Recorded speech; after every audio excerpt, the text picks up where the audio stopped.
Il mio figlio deve fare la riabilitazione a dicembre-gennaio, deve fare prima l'operazione alle manine e poi ci vogliono i viaggi. Io quello che chiedo al sindaco Enzo Bianco, ma lo dico, forse lui non ci ha fatto caso, non lo so, forse troppi impegni che ha il sindaco, non riesco a capire. Però io dico, il signor Enzo Bianco è il papà, penso, il papà dei cittadini e penso che quando ci sono i bimbi nel mezzo Enzo Bianco si dovrebbe alzare.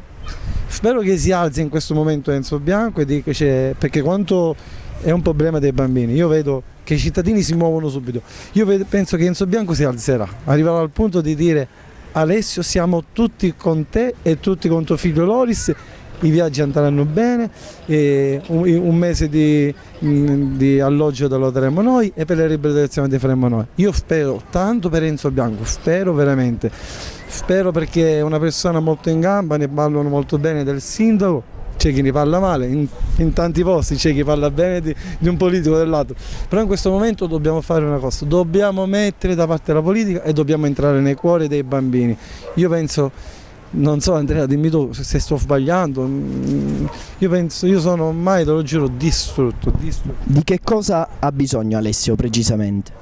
Io ho bisogno, se capisco che c'è la crisi, capisco che ci sono questi problemi, di un piccolo lavoro per portare avanti Loris, per dargli queste cure a Loris, per dargli un avvenire.